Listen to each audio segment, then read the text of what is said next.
ಕೇವಲ ಬೆಂಗಳೂರು ಅಂತ ಹೇಳ್ತಾ ಇದ್ದಂತಹ ಕೊರೋನಾ ಸೋಂಕಿನ ಪ್ರಕರಣಗಳು ಈಗ ಬೇರೆ ಬೇರೆ ಜಿಲ್ಲೆಗಳಲ್ಲೂ ಕೂಡ ಜಾಸ್ತಿ ಆಗ್ತಾ ಇರುವುದನ್ನ ನಾವು ನೋಡ್ತಾ ಇದ್ದೀವಿ.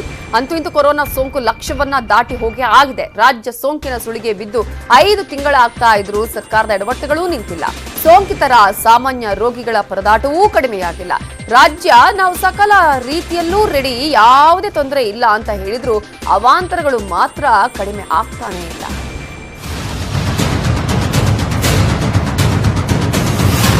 ಸೋಂಕಿನ ಸುನಾಮಿ, ಕೊರೋನಾ ಸಾವಿನ ರಣಕೇಕೆ. ಇಡೀ ರಾಜ್ಯದ ಅಷ್ಟ ದಿಕ್ಕುಗಳಲ್ಲೂ ವೈರಿ ಕೋವಿಡ್ ವೈರಸ್ ದಾಳಿ. ತಪ್ಪಿಸ್ಕೊಳ್ಳೋಕ್ಕೂ ಆಗ್ತಿಲ್ಲ, ಎದುರಿಗೆ ನಿಂತು ಹೋರಾಡ್ತಿದ್ರು ಸುಧಾರಿಸ್ಕೊಳ್ಳೋಕ್ಕೂ ಆಗ್ತಿಲ್ಲ, ಎದ್ದು ನಿಲ್ಲೋಕ್ಕೂ ಬಿಡ್ತಿಲ್ಲ.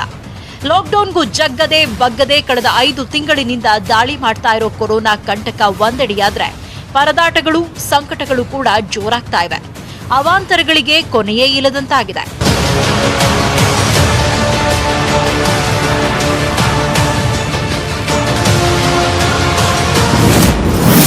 ಸೋಂಕು ದೃಢವಾಗಿದ್ರೂ ಅಧಿಕಾರಿಗಳ ಸುಳಿವಿಲ್ಲ. ಮನೆಯಲ್ಲೇ ಪ್ರಾಣ ಬಿಟ್ಟ ಕೊರೋನಾ ಸೋಂಕಿತ. ಬೃಹತ್ ಬೆಂಗಳೂರು ಮಹಾನಗರ ಪಾಲಿಕೆ ವ್ಯಾಪ್ತಿಯಲ್ಲಿ ಅಧ್ವಾನಗಳ ಸರಣಿ ಮುಂದುವರೆದಿದೆ. ದಿನೇ ದಿನೇ ಸಾವಿರ ಸೋಂಕು ಬರ್ತಿದ್ದು ಆಸ್ಪತ್ರೆಗಳು ಸಿಗ್ತಿಲ್ಲ, ಬೆಡ್ ಇಲ್ಲ, ಆಂಬ್ಯುಲೆನ್ಸ್ ಇಲ್ಲ. ಹೀಗಾಗಿ ಸೋಂಕಿತರು ಮನೆಯಲ್ಲೇ ಒದ್ದಾಡುವಂತಾಗಿದೆ, ಕೊನೆಗೆ ಮನೆಯಲ್ಲೇ ಸಾಯುವಂತಾಗಿದೆ. ಬೊಮ್ಮನಹಳ್ಳಿಯ 30 ವರ್ಷದ ವ್ಯಕ್ತಿಗೆ ನಿನ್ನೆ ಸಂಜೆ ಸೋಂಕು ದೃಢಪಟ್ಟಿದೆ. 3 ದಿನಗಳ ಹಿಂದೆ ಉಸಿರಾಟದ ತೊಂದರೆಯಿಂದ ಆಸ್ಪತ್ರೆಗೆ ಹೋಗಿದ್ದಾಗ ಕೊರೋನಾ ಪರೀಕ್ಷೆ ಮಾಡಿದ್ರು. ರಾತ್ರಿ ಹೊಸರೋಡು ಸರ್ಕಾರಿ ಆಸ್ಪತ್ರೆ ಫೋನ್ ಮಾಡಿ ಕೊರೋನಾ ಪಾಸಿಟಿವ್ ಎಂದಿದೆ. ತಕ್ಷಣ ಸೋಂಕಿತನ ಕುಟುಂಬಸ್ಥರು ಕಂಟ್ರೋಲ್ ರೂಮ್ ಸೇರಿದಂತೆ ಬಿಬಿಎಂಪಿ ಅಧಿಕಾರಿಗಳಿಗೆ ಕಾಲ್ ಮಾಡಿದ್ರು, ನೋ ರೆಸ್ಪಾನ್ಸ್. ಪರಿಣಾಮ ಸೋಂಕಿತ ತೀವ್ರ ಉಸಿರಾಟದ ತೊಂದರೆಯಿಂದ ಮನೆಯಲ್ಲೇ ಸಾವನ್ನಪ್ಪಿದ್ದಾರೆ. ಕುಟುಂಬಸ್ಥರು ಇಡೀ ರಾತ್ರಿ ಸೋಂಕಿತನ ಮೃತದೇಹದ ಜೊತೆಗೆ ಕಾಲ ಕಳೆದಿದ್ರು. ಇನ್ನು ಬೆಂಗಳೂರಿನ ಆರ್ಟಿ ನಗರದಲ್ಲಿ ಪಾರ್ಕ್ಗೆ ಬಂದಿದ್ದ ವ್ಯಕ್ತಿ ಅನುಮಾನಾಸ್ಪದ ರೀತಿಯಲ್ಲಿ ಸಾವನ್ನಪ್ಪಿದ. ಸಿಲಿಕಾನ್ ಸಿಟಿಯಲ್ಲಿ ರಸ್ತೆಯಲ್ಲೇ ಹೆಣಗಳು ಬೀಳ್ತಿದ್ದು ಕೊರೋನಾ ಸಾವ ಅನ್ನೋ ಭೀತಿ ಜಾಸ್ತಿ ಆಗ್ತಾ ಇದೆ.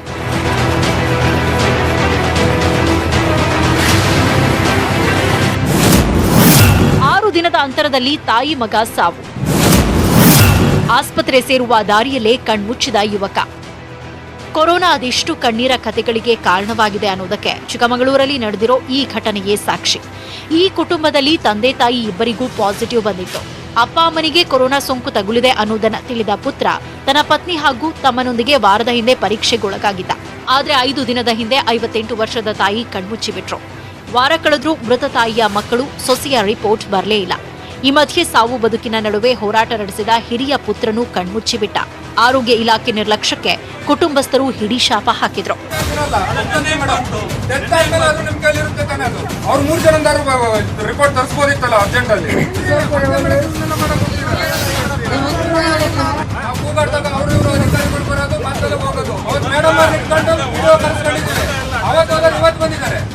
ಸಾವಿಗೂ ಮುನ್ನ ಯುವಕ ಮನೆಯಲ್ಲೇ ಕುಸಿದು ಬಿದ್ದಿದ್ದ.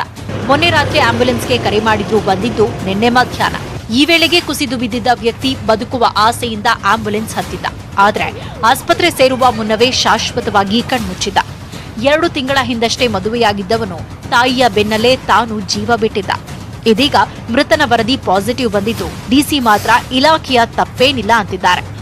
ಸ್ಥಳೀಯ ಜನರು ಅವರಿಗೆ ಆಂಬ್ಯುಲೆನ್ಸ್ ಕಳಿಸಿಲ್ಲ, ಅದರಿಂದ ಅವರು ತೀರಿ ಹೋಗಿದ್ದಾರೆ, ವಿಚ್ ಇಸ್ ಫಾಲ್ಸ್. ಅವರು ಗವರ್ಮೆಂಟ್ ಆಂಬ್ಯುಲೆನ್ಸ್ ನಲ್ಲೇ ಬಂದಿದ್ದಾರೆ, ನೇರವಾಗಿ ಕೋವಿಡ್ ಹಾಸ್ಪಿಟಲ್ಗೆ ಬಂದಿದ್ದಾರೆ. ಆದರೂ ಸಹ ಆಂಬ್ಯುಲೆನ್ಸ್ ಇಲ್ಲದೆ ಅವರನ್ನು ಡಾಕ್ಟರ್ಸ್ ನಿರ್ಲಕ್ಷ್ಯತೆಯಿಂದ ಅವರು ತೀರಿ ಹೋಗಿದ್ದಾರೆ ಅಂತ ಮಿಸ್ಇನ್ಫಾರ್ಮೇಶನ್.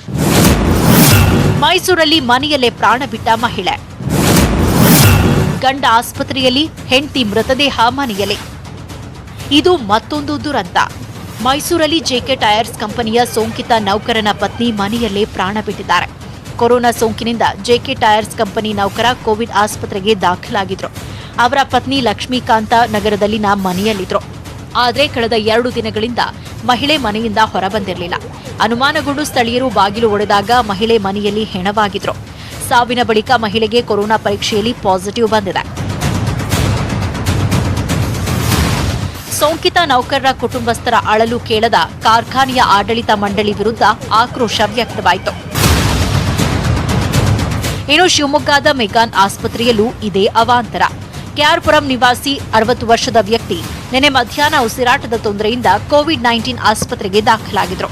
ಪರೀಕ್ಷೆಯಲ್ಲಿ ವೃದ್ಧನಿಗೆ ಕೊರೋನಾ ಸೋಂಕು ದೃಢಪಟ್ಟಿತ್ತು. ಆದರೆ ಸೋಂಕಿತನಿಗೆ ಆಕ್ಸಿಜನ್ ನೀಡದೆ, ತುರ್ತು ಚಿಕಿತ್ಸೆ ನೀಡದೆ ಸಾವನ್ನಪ್ಪಿದ್ದಾರೆ ಅಂತ ಕುಟುಂಬಸ್ಥರು ಆರೋಪಿಸಿದ್ದಾರೆ.